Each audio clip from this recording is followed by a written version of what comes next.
Awesome. All right. Well, welcome again, everyone, to our, what month are we in? April? Our April Lunch and Learn. We're really excited this month. April, I think I've said this in maybe one of the blog posts this month, but really April is one of my personal favorite months. We have a lot going on in April. We open up our applications for new volunteers. 2 out of 3 of my kids have their birthdays in April, so it's a really fun month here. It also happens to be well, this week actually happens to be National Volunteer Week. So we also use the whole month of April to recognize and celebrate all of the amazing volunteers that we have that allow us to do all of the work that we do at Engineers of Tomorrow and have the awesome impact that we have here. So joining us this week, we have Cassondra. Cassondra has, so she's a senior IT security specialist at Hydro One. She's also a fellow Queens alumni. So yay, Queens. You know, Queens holds a special place in our heart. They do also happen to be one of our program sponsors. So neat little connection there. And she has done some pretty neat things. Her passion for engineering and inspiring others in all things engineering has led to some really neat stuff. So I'm going to let Cassondra tell you more about that. And just wanted to, for those who haven't joined us on one of these events before, this really is a casual event. We'd love to have a conversation. So please at any time jump in with any questions, comments. We don't have that many on the call with us today, so you're welcome to just unmute yourself and chime in, or you can use the chat feature. There is a chat feature in GoToMeeting here, and you can put your questions or comments there as well. So with that, welcome, Cassondra. I'm going to turn it over to you. I know I have control of the slides, so just let me know when you want to change the screen, okay? Yeah, I'll give you a thumbs up. All right. Thank you so much, Rebecca. First, I'd like to acknowledge that I'm on the lands of the Anishinaabe and the Mississaugas of the Credit First Nation, in addition to the Haudenosaunee. So I just wanted to echo that sentiment. Happy National Volunteer Week. Thank you for taking the time out of your day to join us. I'm sure most of you have spent countless hours on video and on calls, so I'm sure a lot of you are multitasking, either making lunch or going for a walk. So if you can just take a second in the chat box and type what you're hoping to get out of today's session, and if you're an EIR, what grade you volunteer with. I'd love to see that. And if you're on the board of directors or you started Engineers of Tomorrow, I'd love to see what people are doing.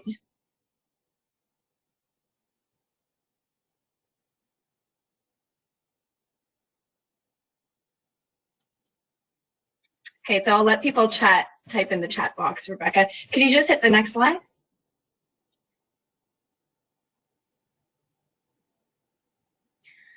Yeah, so you volunteered with EIR, Rena, in a year. Oh, nice. Okay, great.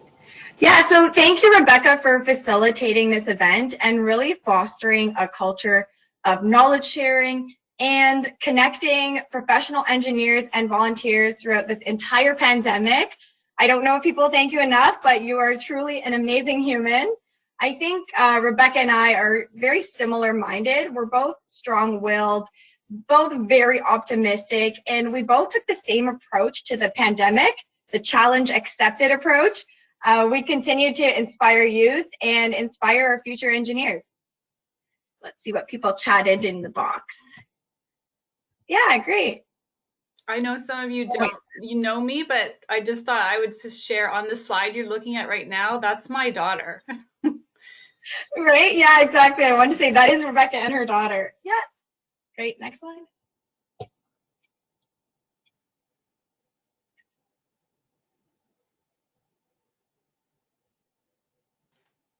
There we go. Sorry, there's a bit of a lag for it to show up on your screen. So yeah, no worries. It's just this one has transitions, so yeah. you can just put through. So I attended at Arth Elementary School. It's coming. Yeah, yeah. You can just keep clicking through, Rebecca. It's fine. Yeah, so I really love the creative outlets. I drew. That's one of my pictures. I think I was 12 years old. I competitively danced. I played musical instruments. And it wasn't until I joined high school, I enrolled in the laptop program. So that's really where I excelled in the math and sciences. I kind of found my niche. And then, yeah, a lady from Queens actually reached out to me and said, you'd be the perfect fit for engineering, even though it was my 7th and last choice. So took a wild shot, joined Queens Engineering like Becky, and graduated in electrical. Yeah, and volunteering has been a constant thread throughout my lifetime. And then I joined Hydro One in 2010. I started my career in protection design for about 7 years. I then moved into project engineering, and recently I transitioned into cybersecurity, and I absolutely love it. Hydro One has been very supportive throughout my entire career as an engineer and volunteer. And I'd actually like to highlight 2 of the great external facing initiatives we have. One is a university partnership with 4 universities, and it's named We Made It, where we fund outreach and we promote engineering to girls in elementary school, high schools, and university. And the second one is a Woman in Engineering partnership, where undergraduates actually have a chance to apply and win a full internship as well as $5,000.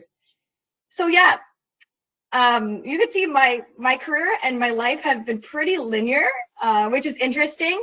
And I just wanted to say also that volunteering, I really feel privileged that I can volunteer. In Canada, it's mostly people who have attended university, who have higher income jobs, and who also have a career that really are able to volunteer.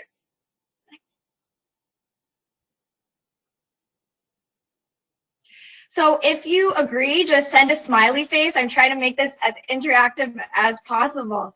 So what are the benefits of volunteering? So these are some of my thoughts, and if you agree, send a smiley face. So it can ward off loneliness and depression, can strengthen your social network, like right now, can give people a sense of self-worth and achievement. It truly brings meaning to my life. Volunteering on a scheduled basis can give your life structure when it's without motivation. So I know for me, it really motivates me to get up off the couch during the pandemic.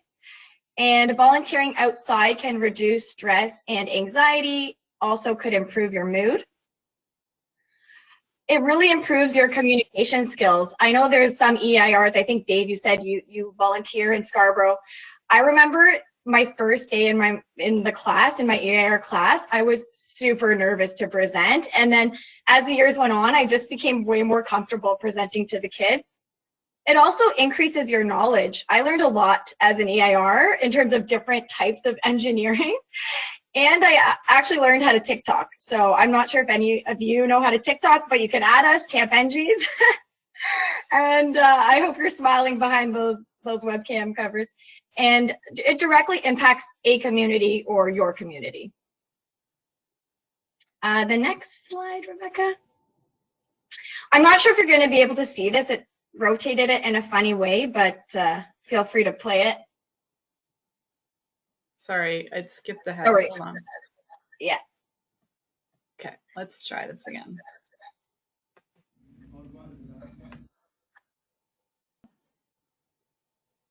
No, and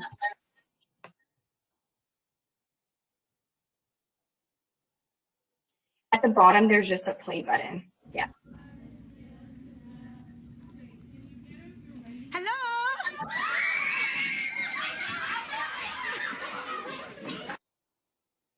I'm not sure if you could see the video. I couldn't. But for me, volunteering also increases my happiness and my self-confidence. It just shot through the roof. I don't even know if I could fit my head in back in through that classroom if I were to have to go back in. And it also gives you that giver's glow, which is scientifically proven. Next slide, Rebecca.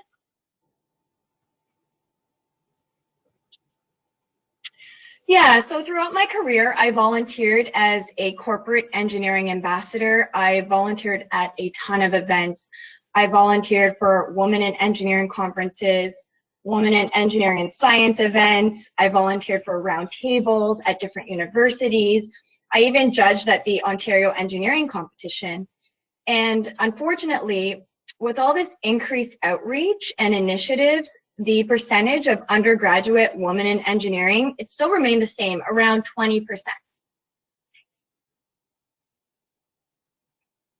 So I thought to myself, how can I change this statistic and foster an engaging yet safe space?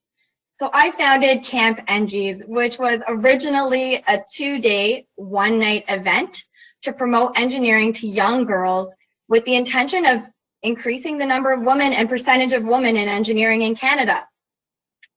And so we charge a nominal fee for the majority of the families. Rebecca's daughter actually attended last year, which is great. And then we fully subsidize the cost for girls from marginalized communities. And so this really gives the girls from every pocket of Ontario a chance to connect, meet other like-minded individuals, and potentially even make lifelong friends.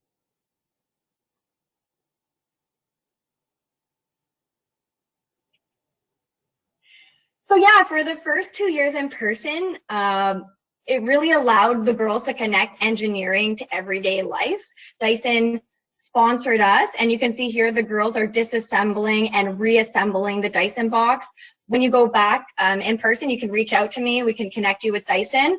And so yeah, they sponsored both vacuums and hand dryers. So now every time a girl visits an en route or a public restroom, or they're vacuuming, now they have to think of us and engineering, right? We've ingrained it into them.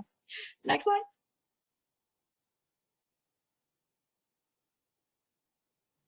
Yeah, so Camp Engies hopes to increase the percentage of women in engineering by educating campers in a unique atmosphere for a highly subsidized fee, providing an environment free of gender bias to engage with various engineering role models and in engineering activities.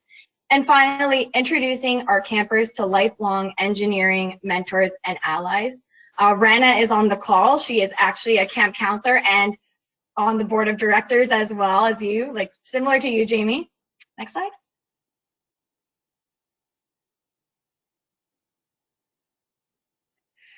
Yeah, so in 2020, challenge accepted, we pivoted to a virtual platform and we hosted 120 girls. We had 25 counselors helping us out, all women engineers, and 3 great engineering speakers. Rebecca was one of them. And we were able to pack these toolkits full of fun and engineering activities where the girls could enjoy these activities in the comfort of their own home or even their bedroom. So we were able to also successfully and safely host a camp in beautiful British Columbia as well. And in addition to that, we hosted a virtual camp for the Jane and Finch community, which was great. And if you want more details, you can just visit our website. We actually produced our first annual report. And sorry, Becky, I see the chat is going off. I don't know if you want to interrupt me and ask questions or if there are like any comments in there, questions. I was saying I took about my own Dyson when you put the Dyson.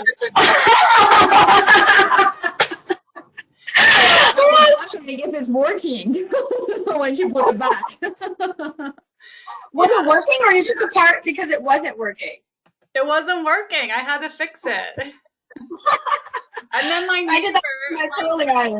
neighbor was like, I'm gonna buy a new Dyson because mine's not working anymore. I was like, bring it to me. And so I got a new Dyson because I fixed the one that wasn't working for her.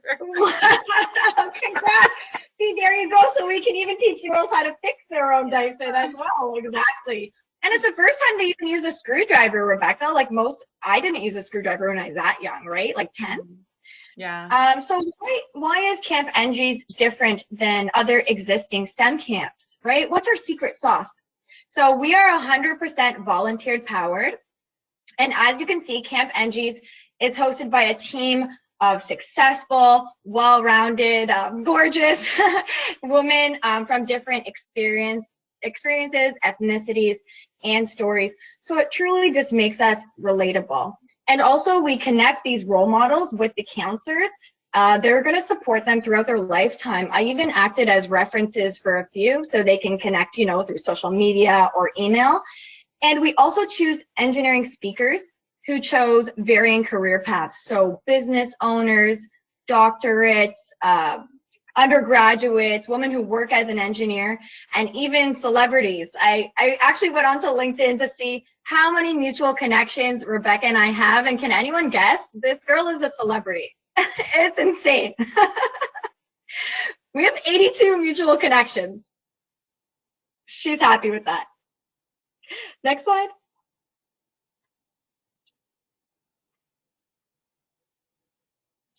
With all this said, I'm happy to see the percentage of women in engineering has increased. It's about 24.4%.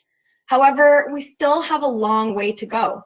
Women and girls represent half of the world's population and therefore also half of its potential.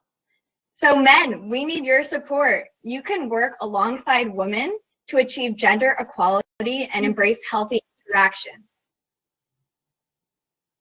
Men are a crucial part of the conversation. You can be an ally and champion. Just ask. Next. Absolutely. I always said that having women in part of your team raise the IQ. For sure, and the EQ, Dave. And yeah, so ironically, I started as an EIR the exact same year I started Camp Engies.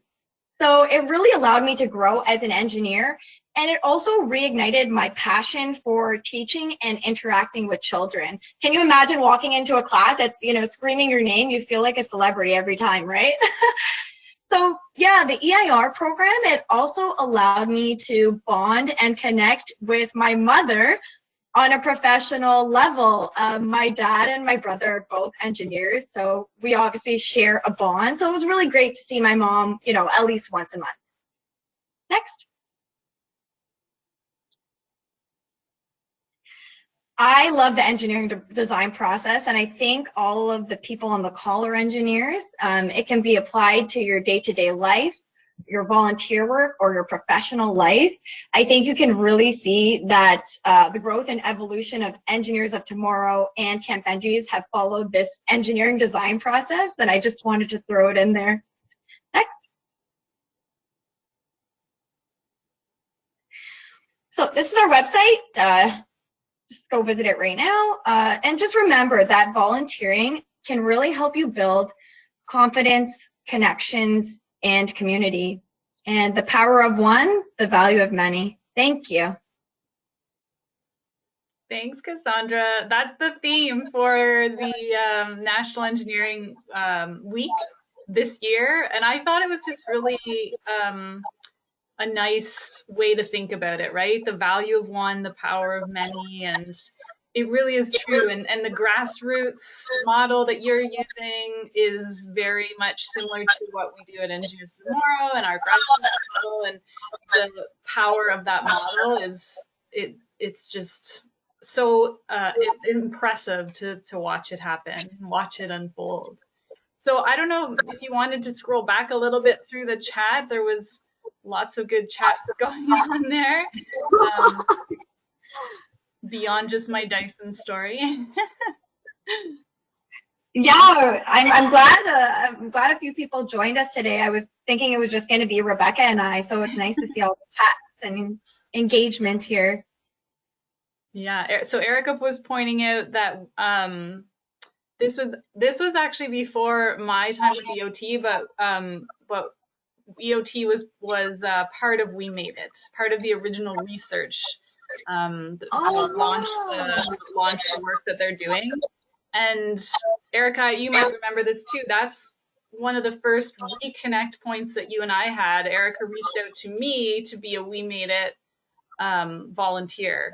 So lots of neat that. So interconnected, right? Yeah.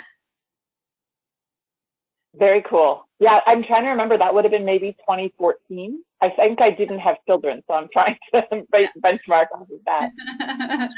Yeah, I know, right? 14. And then, yeah, that's fantastic. I mean, I think it's such a smart program. It's very meta in some ways, in the way that it takes this idea of designing for the audience you have and think about what they want to know. Like a lot of these sort of girls in engineering, women in engineering things, it's very much like, well, what do the grown-ups want the kids to know, as opposed to flipping it the other way and saying, well, what are the kids curious about? What are they interested in? What are they worried about? What are they thinking? And then finding ways to tell those stories, right? So it's very, it totally makes sense when you think about it from an engineering point of view. You always consider your users and what they need, and then tailoring those experiences. That's beautiful that you've been able to like build a camp. It sounds like kind of on top of the We Made It principles. Yeah, that's exactly right. And I think there's a need for it, right? Our first year, I don't know if I mentioned, but our first year we had 78 girls sign up, and none of our pictures were on the website. We had no data to prove that this was going to be successful. And the second year it grew to 145 girls just through word of mouth, right? And I can even see EoT, it's expanded nationally, right, Rebecca? Yep. So there is a need, and I think now it's more of a push to get especially girls into STEM. I remember when I was younger, I didn't attend one event that was just focused on girls. And I think now having girls only events when they're that young, it really allows them to share their voice and their opinions where they feel comfortable in doing so. Yeah. So, yeah, Cassondra, it's Dave. I'm just curious, when, you mentioned the laptop program, I think kind of tweaked you to, a STEM or an engineering career. When was that? Elementary school or high school? High school. So we're trying to target them actually before high school, because I think most children have made up their mind whether they like the math and science by grade 9. So that's why, like Rebecca said, we're targeting them at grassroots. And Dave, you're volunteering for an elementary school or high school? Yeah, elementary. And, I've kind of done my research and discussed it. And in fact, elementary is where you interest girls / young women into the STEM program faster than guys, because guys tend to, number one, your brains are better developed in elementary than us guys. Yeah. But second, and you appreciate classroom study, whereas guys like the hands-on stuff, which they get in high school. And that's where they start to kind of develop their interest in engineering. So your target audience clearly is, elementary age girls. Yeah, 10 to 14. And we actually only do hands-on activities, Dave. So in person, we connected, a ropes course to engineering physics, right? And virtually we did a mining activity. So we did, and Rebecca ran this one. I think she loved it. I hope she loved it.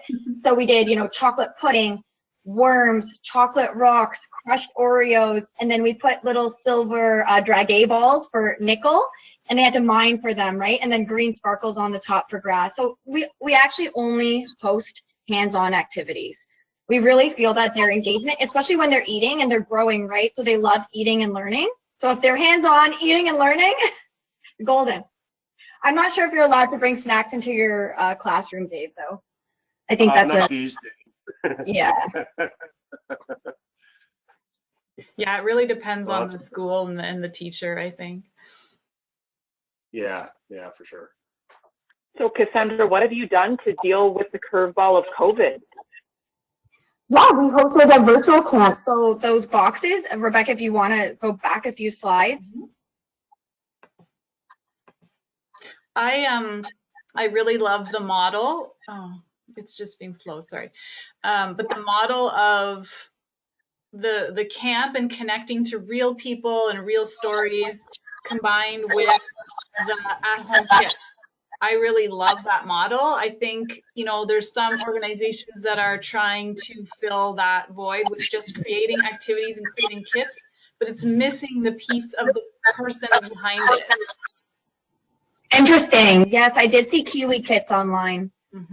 After Camp Engies. My poor computer is like not happy. Slow. It's okay. Yeah, so I think that was Erica that asked the question. We actually manually packed the kits. So Rana was there. There was about, I want to say 25 of us who packed 200 boxes, and we went and manually placed every single item in each of those boxes. And like, wow.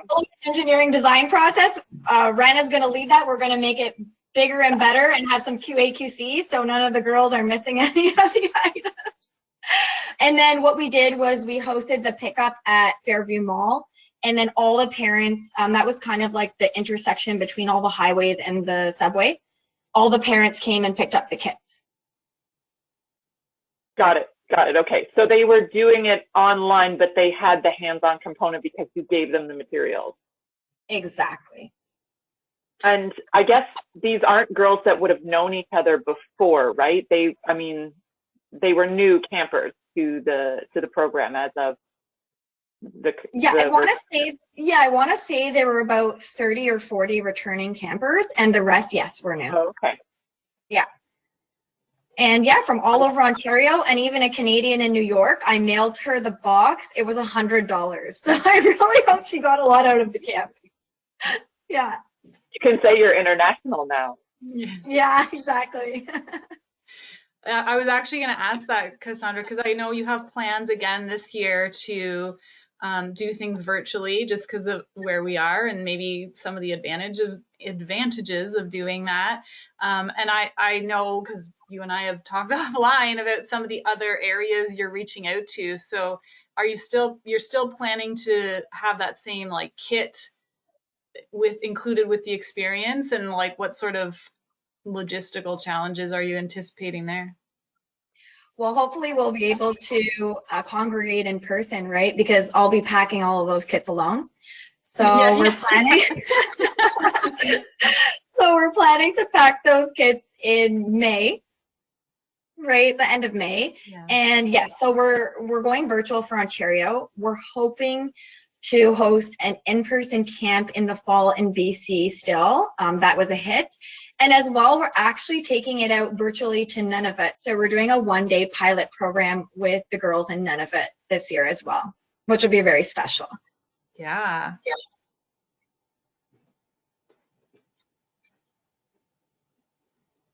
Any other questions for Cassondra? Yeah, sorry, on that point, Cassondra, are you targeting, and I know you said Nunavut, but any Indigenous Yeah, exactly. Yeah. action? Because, I do a lot of work with Indigenous people up in Northern Ontario, and they're dying for more STEM-related practitioners up there. Oh, 100%, Dave. If you want to share this camp with them, we're actually looking to, last year we reached out and we sponsored, we were offering 15 free spots for First Nation students. About 3 took advantage of it just because they said their cellular service isn't that great. If there's fog or a little bit of rain, their cellular service and their internet go down, unfortunately. So yeah, if you can send this off to them, we'd like to host 20, and we're hoping to. Yes. So in BC, we hosted about 10 girls from a First Nations community, and then in Nunavut, it will be purely First Nations. Okay, thank you. Are you doing that one in person, Cassondra? The Nunavut one? Virtual. Oh. Virtual. So we're actually sending our toolkits on one of our sponsors' charters. It's called Agnico Eagle. They're a mining company. So we're sending the kits to Quebec, and they're putting the kits on the charter and delivering it to the girls there. Cool. Yeah. And so, yeah, it really was successful. Like, we thought it wasn't going to go very smoothly, or, girls weren't going to join. We were only going to have about 30 to 50 attendees. So 120, we were happy with that. And we're hoping to reach those same numbers this year. And so, Dave, if any of the girls from your elementary school want to join. He's TDSB, so. Yeah.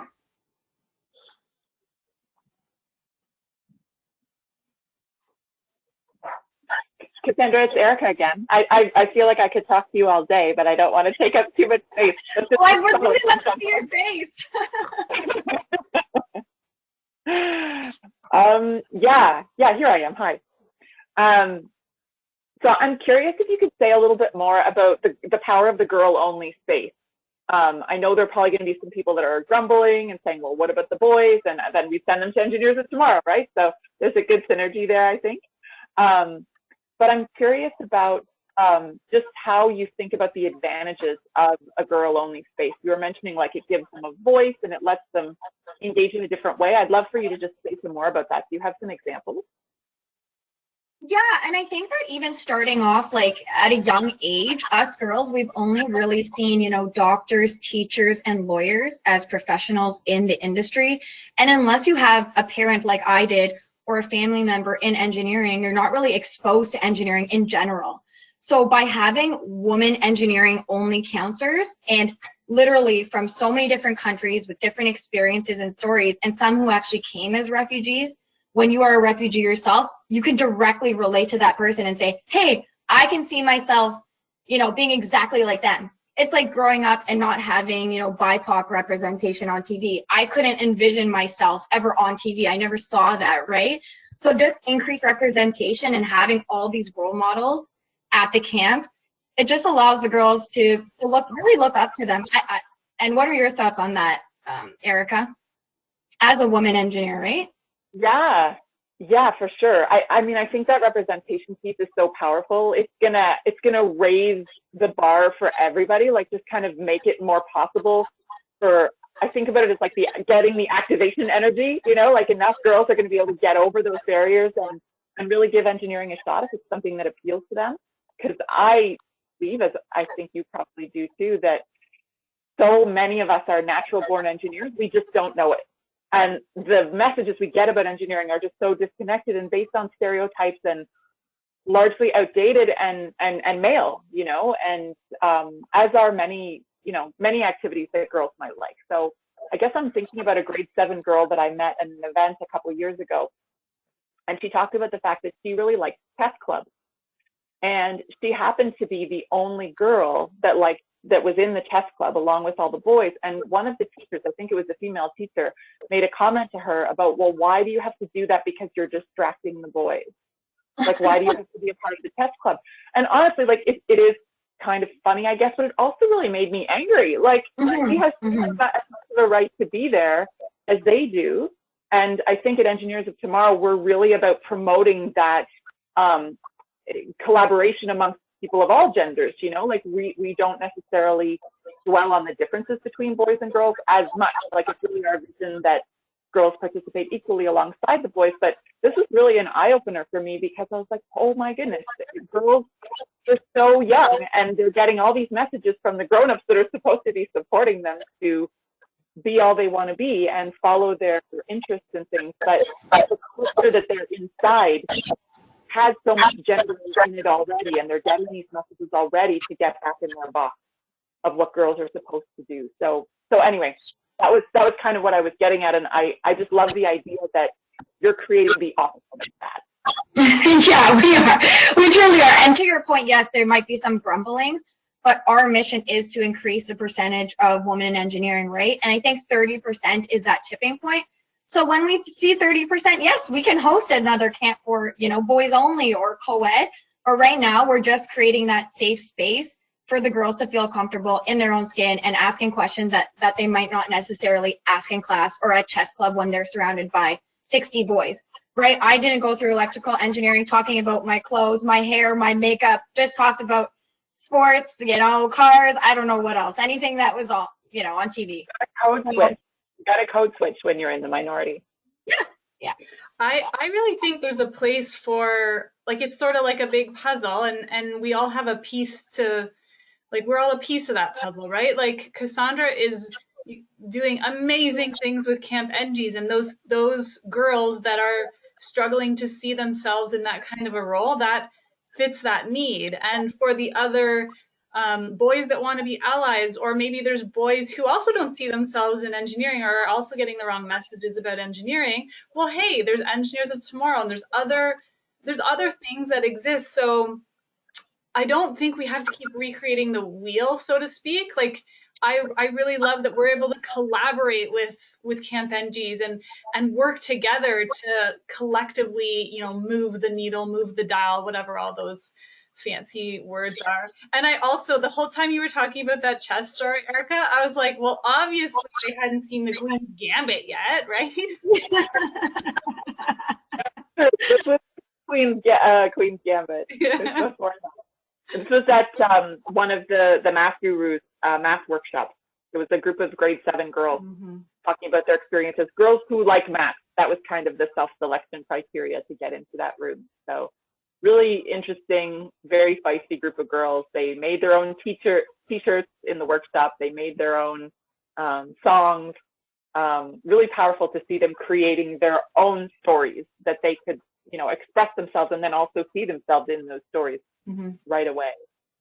I think one of the other really powerful parts of the role model approach that you're using, Cassondra, and that we use here at EoT is that we're not putting these people up on pedestals. So I'm remembering a conversation I had with Stephanie Thompson, who does a lot of girls in STEM type work.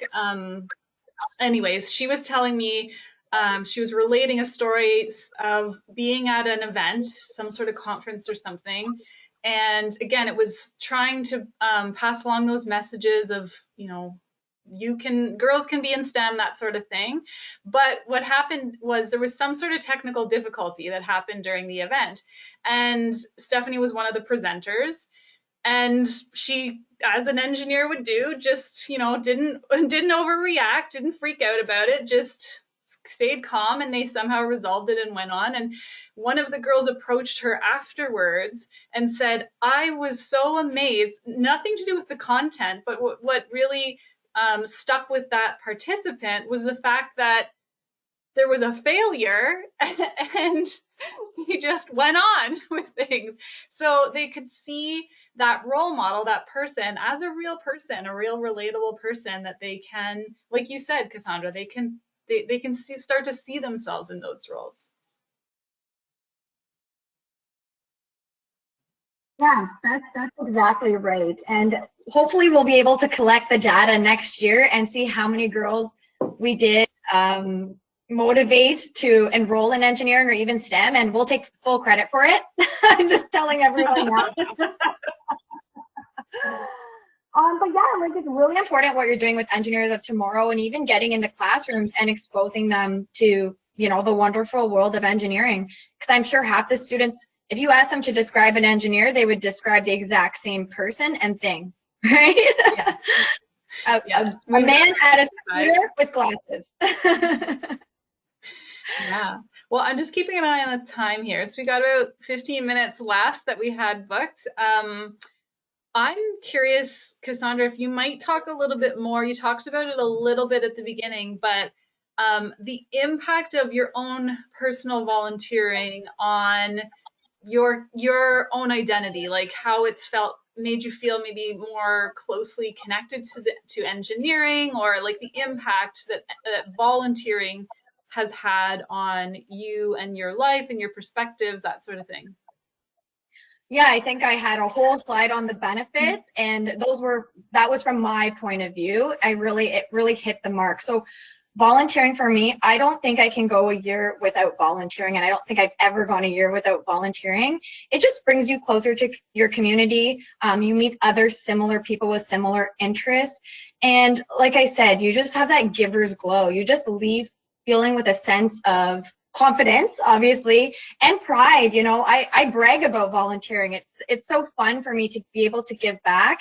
And like I said, it also comes along with privilege. Like, I have a great support system, and, you know, they helped me get through university, and then I got a great job. So I was able to take time away from my work at Hydro One and volunteer, because they were also very supportive. So I've been lucky as well. Yeah. Yeah. What do you think about that? That's one thing. Yeah, that's one thing, the acknowledging that volunteers have some privilege and they can use that privilege in their own unique ways. That's not something I think I've really thought about before. I mean, you get all those other awesome benefits. And I've also been able to be in a classroom when an EIR has arrived and the kids like go bananas. Like they are just like in your video. I don't know if it showed very well, but there's like screaming. And so there's all that awesome stuff, that giver's glow that you're describing. But thinking about it in terms of what you have, what those privileges are, and how you can use those, that's really interesting. Yeah, and I mean, I think everyone here volunteers on the call, but I mean, whoever else is listening, I really encourage you to volunteer and see how you feel after, right? Jot down some notes on how you feel before, volunteer, give back.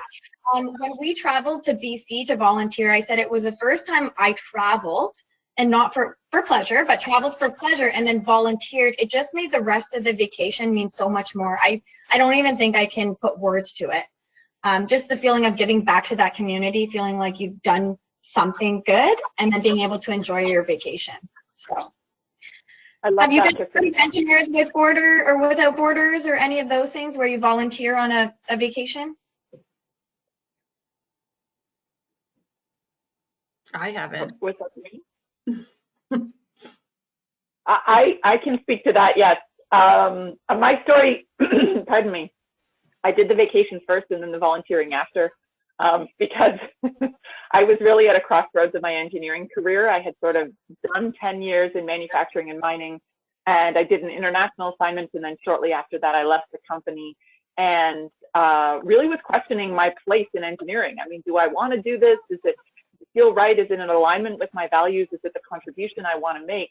And long story short, I ended up at a wildlife reserve in Ecuador, and I was volunteering, and I realized, you know, we were taking care of all of these wildlife, different animals that were being trafficked, that we were then rehabilitating to free them back to the wild. And I got to build a bridge, ironically. I was stripping logs.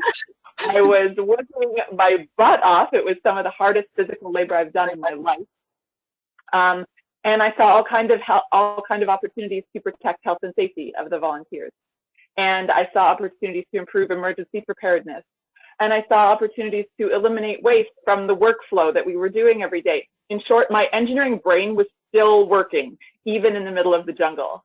And I had this aha that, like, you know what, this toolbox, it's part of me. This is part of what I will always do.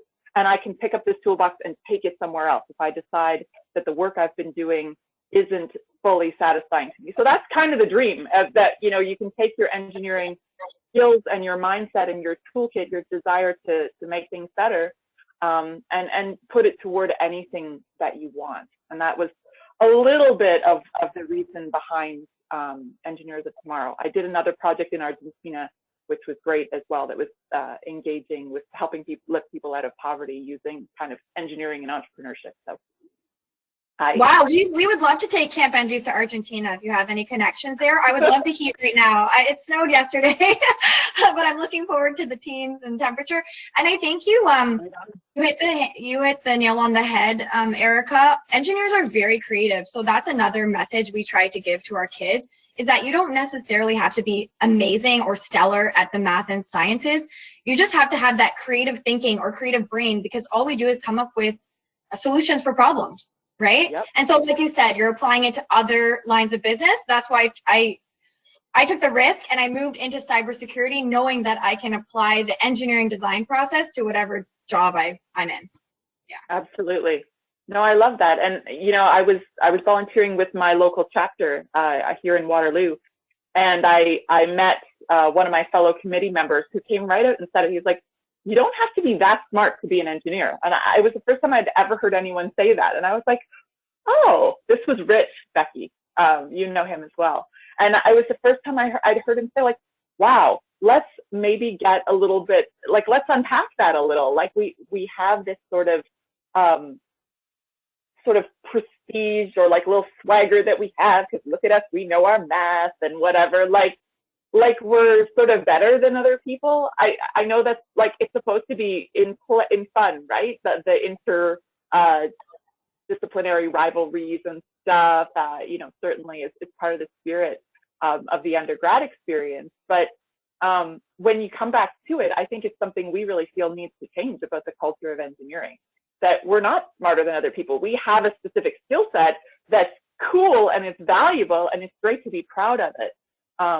But we may be sort of biting ourselves, biting ourselves in the butt, if you will, if we're leading with that too much.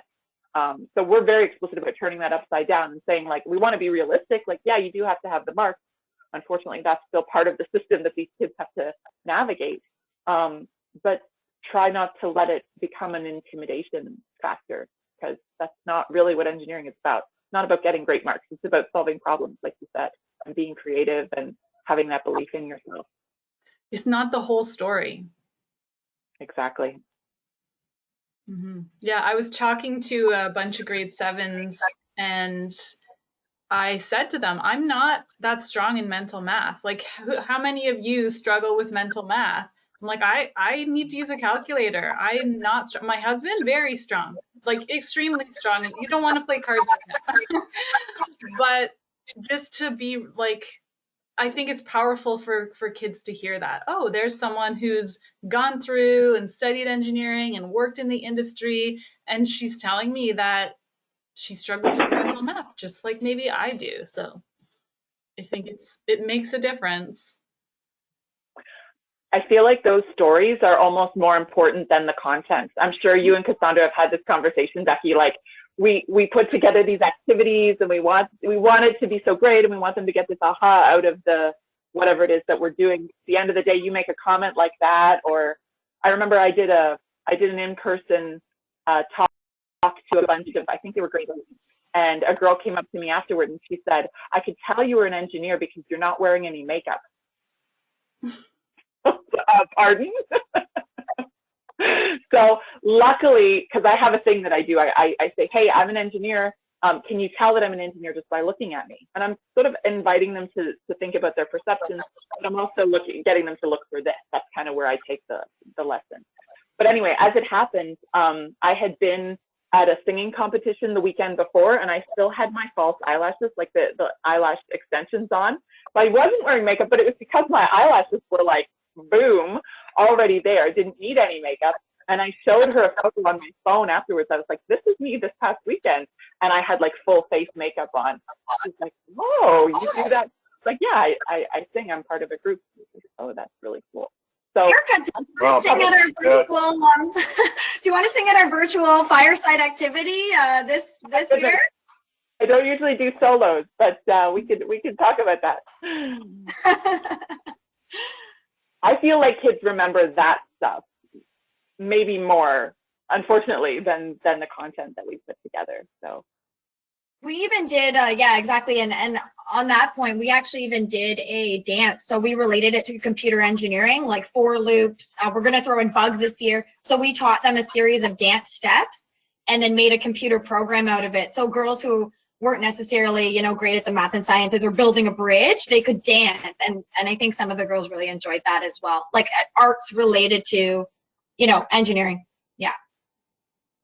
Wow, that's really interesting. I mean, I think it took me until I was, I guess I would have been in my mid-20s. I've been working for a little while before I realized the importance of, it doesn't matter how smart you are if you can't explain what you're doing. If no one understands your idea and no one will buy into your project, which is where the whole, change management leadership thing comes in.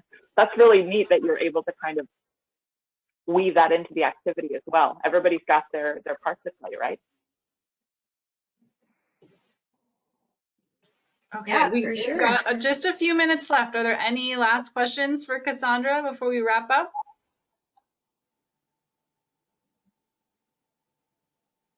Thank you so much for joining me, though. And I didn't get to see some of the people on the call, but yeah, thank you for all the great feedback and the great interactions. And thank you, Rebecca, for inviting me again. You are a superhuman. And I hope your kids and your husband tell you that every day, or at least every week. You rock.